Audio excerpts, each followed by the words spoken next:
I read something else last night that kind of harks back a little bit to my post a few days ago about looking for evidence in the 3D, but it's not.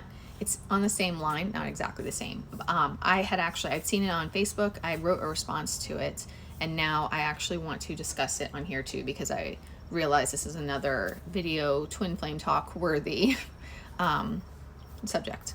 So the original post says, runner twins do reach out when they are ready. If a chaser is initiating contact, it means neither twin is ready. Chaser initiating contact is coming from anxiety and a clingy, needy space. Doubting the runner will ever contact you, so reaching out first, trying to force the union to happen quickly. Okay, so my response to this was that yes, that is true sometimes, but it is not true all times. There's a lot of twin flame information out there that is very always or never, but it is really important to understand that almost nothing is always or never, because there are many different scenarios and many different situations for in the twin flame journey and in life in general. Like people really need to be conscious of labeling stuff in such a way, because not everything fits into the same mold. Not everything fits into the same, I don't know what the right word is, but you know what I mean? Like, you can't say it's always going to be this way or it's never going to be that way. Like, that's not how life works, and that's not how it works for the twin flame journey. So that comment, like, yeah, that might be true for certain stages of the twin flame journey and for certain twin flame relationships, like depending on your individual unique journey. But that's not always the case. Now, that is definitely more so going to be the case when it's in the early stages, when the runner twin is actually legitimately running from the connection because they are fighting it for whatever reason. But that a lot of times when you're in separation, that's not what's going on. Like, that's how it starts. That's how separations start. But they change over the course of time. So separations start because of the runner twin running from the connection, fighting it, allowing a third party or karmic to come in between, because that's supposed to happen at this point in time. But then at a certain point along the twin flame process, the runner twin does come into more recognition and awareness of the connection, and that the divine feminine is their real person. But they're not going to immediately come back to the divine feminine. Like the runner twin has to go through their own growth process before they're ready to return. So then the separation changes, and the separation is no longer happening because the runner twin or the divine masculine is fighting the connection and literally running from it. At that point, the separation is happening because the runner twin and the divine masculine is trying to heal and trying to work on themselves and their life, trying to be ready for the divine feminine. And some of that is 3D based conscious awareness, trying to work on themselves, have their life together, feel ready for that divine connection, if you think of it in terms of normal 3D life, if you think of it in terms of being ready to get married and have a family and that type of thing, it's like that.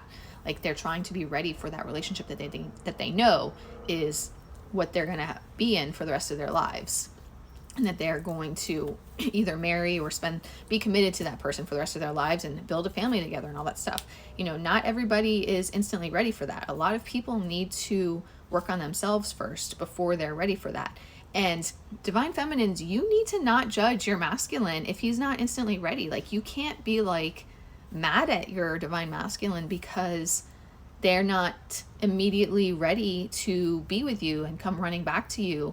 The twin flame connection, you might have that recognition of this is your person, but that doesn't make you instantly ready for the whole shebang, for marriage and family and all that stuff. Divine feminine, you might be ready, or to be honest, you might think that you're ready, even though you're not.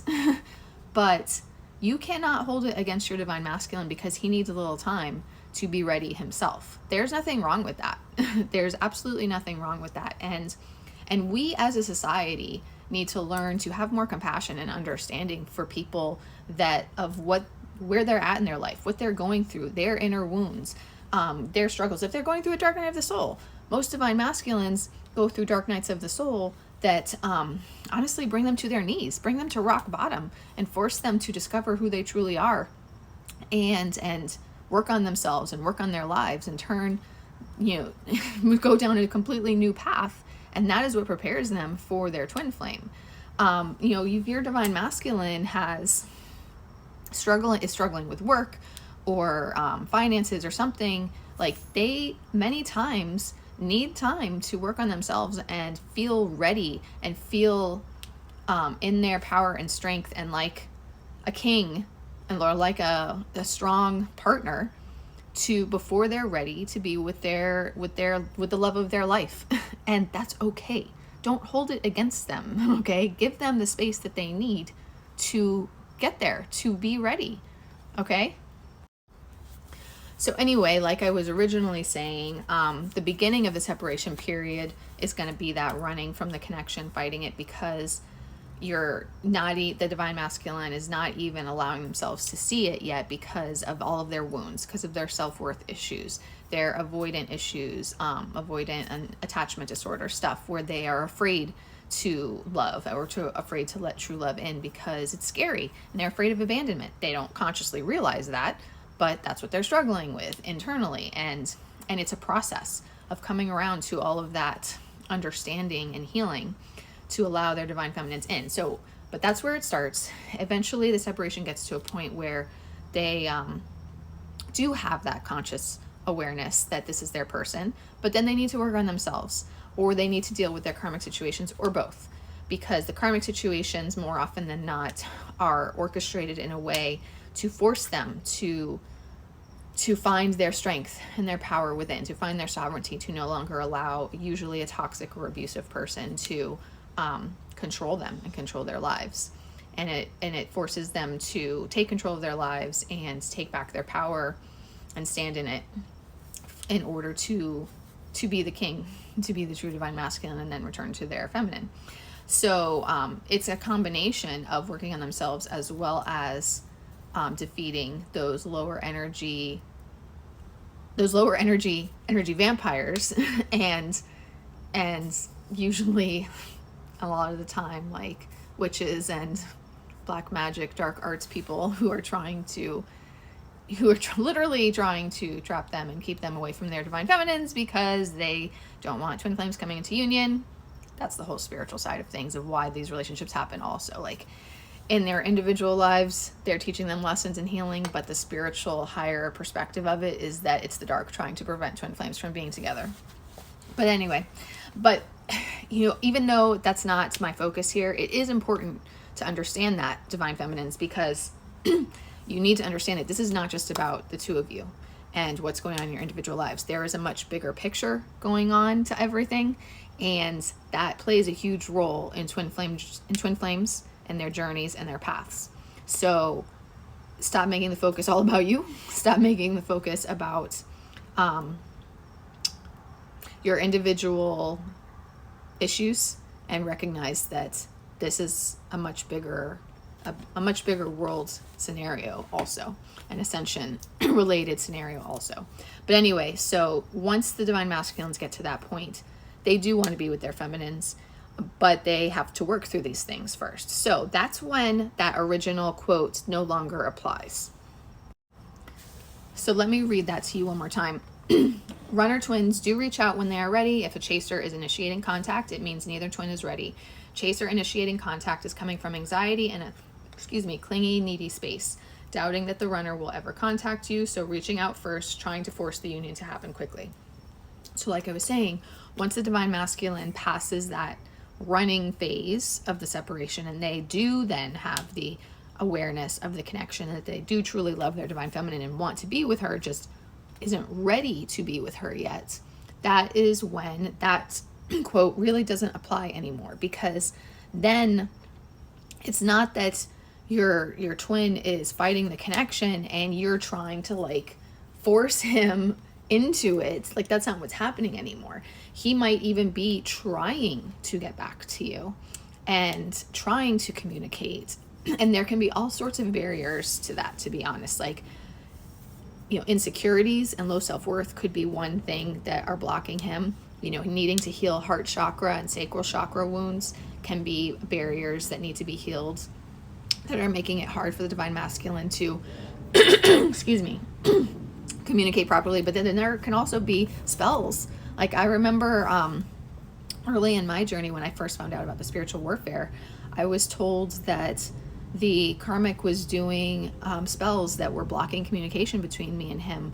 And I was specifically told whatever it was at the time was going to wear off at the end of August at the time, and I should see communication pick up in September. And that's exactly what happened. I did not realize at the time the significance of black magic and how much it could do, and probably many of you need to realize that, because it is capable of much more than what those of us who aren't into it, realize. So there can also be spiritual obstacles preventing communication too. But once the divine masculine has that awareness of his true divine feminine, then the chaser is not doing anything wrong by reaching out. You're not doing anything that is delaying union or blocking union or just causing problems, because your divine masculine knows, and he's trying also. And many times, spirit uses the divine feminine to be an inspiration and a guide for the masculine, because the masculine may or may not be seeking out the information that he needs to learn about twin flames, to go through the spiritual awakening process. Many divine masculines are not doing that, and it's the divine feminine herself who will be the one who provides that insight and guidance that helps him find his way in understanding everything and all the changes he's going through.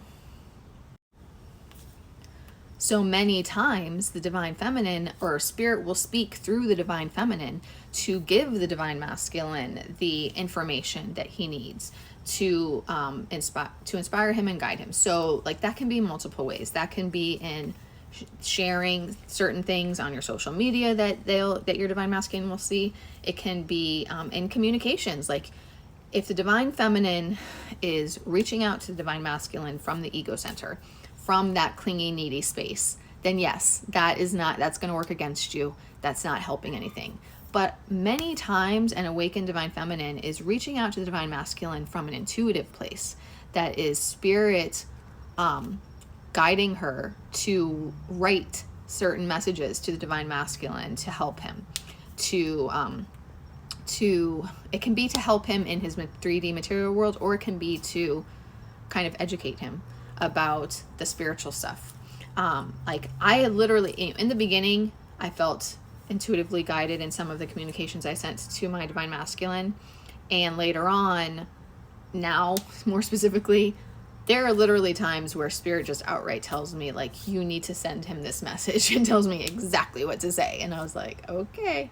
There's even been one time that spirit was adamant about it, and I was a little like, are you sure? So anyway, the point is that spirit will use the divine feminine to communicate with the divine masculine as well, to be that, to be the leader in the connection, to lead and guide the masculine forward in the ways that he's meant to in his internal growth process, because he will listen to the divine feminine and he might not be looking for that information elsewhere.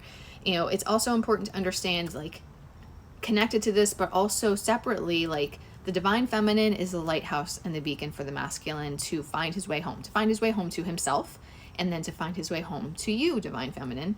So think of it like literally, like the divine masculine is lost at sea, and the divine feminine is literally that lighthouse out there, that beacon of light that is showing the divine masculine where to go to find his way home. And sometimes that intuitively guided communication is part of that. It helps that process. It doesn't have to be, it can be. But even if you're not in communication, like, you don't want to force communication. It has to be intuitively guided. But sometimes even if you're not, just your existence can be that beacon for the divine masculine as well. So, and when necessary, the divine feminine will inspire the divine masculine to fight for himself in those toxic situations as well. But anyway, so basically reaching out to the divine masculine is not always a bad thing. You need to trust your intuitive guidance on it, okay?